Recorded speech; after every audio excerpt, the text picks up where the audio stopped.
बेलापुर गांव में इंद्र कुमार नाम का एक वैज्ञानिक रहता था। उसका पूरा जीवन खोज और आविष्कार में ही बीता, पर उसने अपनी जिंदगी में जो सबसे बड़ा आविष्कार किया था उसके बारे में किसी को नहीं बताया था। जब उसे ये एहसास हुआ कि अब वो ज्यादा दिन जिंदा नहीं रहेगा तो उसने अपने पोते को बुलाया। नरेंद्र, लगता है अब मैं ज्यादा दिन नहीं जीऊंगा।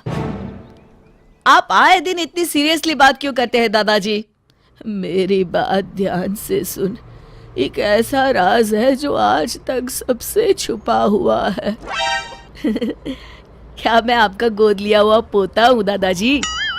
अरे नहीं नालायक, मेरा एक ऐसा आविष्कार है जो सबके सामने आ जाए तो तहलका मचा दे। तो आपने अभी तक तहलका मचाया क्यों नहीं दादाजी? हे भगवान, ये तेरी हंसी ठिठोली तो मुझे मरने नहीं देगी। चुप हो जा और मेरी बात सुन। मैं वो आविष्कार किसी बड़े आदमी को बेचना चाहता था। अब तू ही संभाल और जैसा ठीक लगता है कर। पर ऐसा क्या है दादाजी? और आप कहीं नहीं जा रहे हैं? हाँ, मैंने समय में यात्रा करने वाली एक टाइम मशीन बनाई है जिसमें बैठकर कोई भी इंसान भविष्य काल और भूतकाल में जा सकता है। लेकिन एक बात याद रखना, उस टाइम मशीन का इस्तेमाल हमेशा अच्छे कार्यों के लिए करना। ये आप क्या कह रहे हैं दादाजी? कोई फिल्म की स्टोरी सुना रहे हैं क्या? ये ले तहखाने की चाबी और ये मशीन की चाबी। इसे 3 बार आगे पीछे करने से मशीन चालू हो जाएगी। आप क्या बात कर रहे हैं दादाजी? नरेंद्र तुरंत वहां से भाग जाता है और अपने सबसे भरोसेमंद दोस्त बिल्लू को बुला कर लाता है। उसे लेकर तहखाने में जाता है। दोनों दोस्त सामने खड़ी मशीन को देखकर दंग रह जाते हैं। नरेंद्र वापस दादाजी के कमरे की तरफ भागता है। देखता है कि इंद्र कुमार सुकून की नींद सोए हुए हैं, जैसे दिल से कोई बोझ हल्का हो गया हो।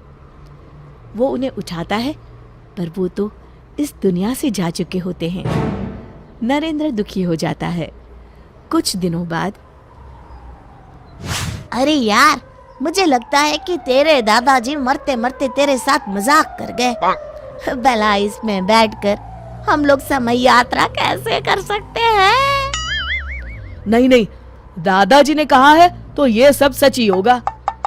अगर ऐसी बात है तो क्यों ना हम इस मशीन का इस्तेमाल अमीर बनने के लिए करें? पर दादाजी ने कहा था इसका इस्तेमाल अच्छे कामों के लिए ही करना। अरे तो हम कौन सा किसी का बुरा कर रहे हैं? अपनी भलाई करने में क्या बुराई है दोस्त, बताओ तो जरा। बात तो सही है। बचपन में मैंने दादाजी को किसी से कहते सुना था कि हमारे गांव के पास वाले जंगल में आज से 50 साल पहले कुछ डाकू एक बड़ा खजाना छुपाकर चले गए थे। लोगों ने उस खजाने को बहुत ढूंढने की कोशिश की, लेकिन वो उन्हें कभी नहीं मिला। तो हम इस मशीन में बैठकर समय में 50 साल पीछे जाएंगे और जंगल में गड़ा हुआ वो खजाना लेकर आ जाएंगे। इसके बाद तो जिंदगी भर मौज करेंगे दोस्त। अरे पर कहीं कुछ गड़बड़ हो गई तो? अरे क्या होगा, कोई भूत पकड़ लेगा क्या? बच्चे जैसी बातें छोड़ और चल फटाफट। तो चलो फिर, देर किस बात की? दोनों मशीन में बैठ जाते हैं। नरेंद्र मशीन शुरू कर देता है और देखते ही देखते वो सालों पीछे जाने लगते हैं। लगता है हम दोनों पहुंच गए हैं। अरे ये क्या, सामने से कुछ डाकू आ रहे हैं। ओह, मतलब ये डाकू मंगल सिंह अपने आदमियों के साथ खजाना लेकर आ रहा है। सुनो, अब जल्दी से इस पेड़ के पास सारा खजाना छुपा दो। हाँ हाँ सरदार, किसी को कानो कान खबर नहीं होगी कि हमने सारा खजाना कहाँ छुपा रखा है। अरे अब तुम लोग खड़े खड़े मेरा मुंह क्या देख रहे हो? जल्दी से खुदाई शुरू करो। हे भगवान, इतना सारा पैसा!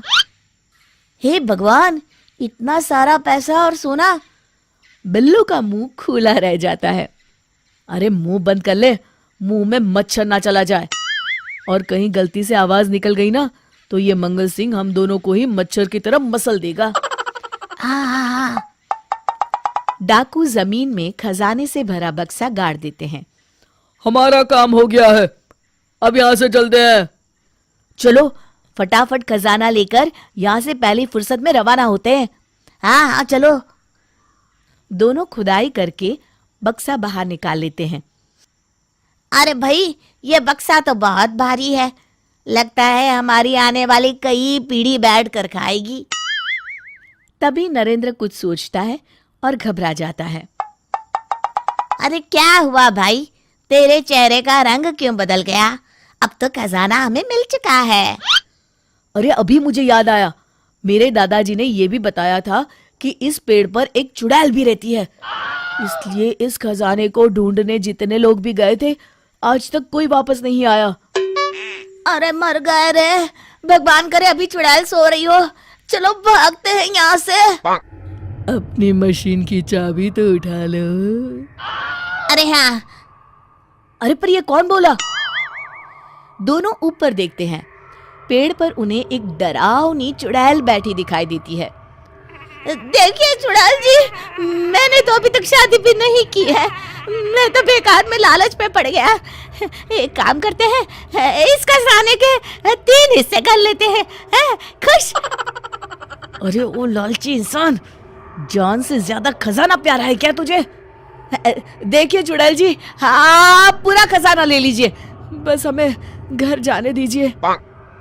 मैंने तुम्हें घर जाने से कब रोका, पर मैं भी तुम्हारे साथ चलूंगी। आप हमारे साथ चलकर क्या करेंगी? तुझे अपनी जान प्यारी है तो चुपचाप मुझे शहर ले चल। इस जंगल में मैं बोर हो गई हूँ, मैं भी देखना चाहती हूँ कि 50 साल के बाद की दुनिया कैसी है। आप तो काफी शौकीन चुड़ैल मालूम होती है, पर क्या है ना, इस मशीन में सिर्फ 2 ही लोग बैठ सकते हैं। तो तुम मशीन चलाओ, मैं बैठती हूँ और इस बिल्लू को यहीं शेर और भालू के डिनर के लिए छोड़ जाते हैं। मैंने किसी का क्या बिगाड़ा है, थोड़ा एडजस्ट करके तीनों बैठ जाते हैं। आधे रास्ते पहुंचने के बाद मुझे तो बड़ी जोरों की भूख लगी है, किसे मार कर खाऊं? नरेंद्र और बिल्लू पसीना पसीना हो जाते हैं।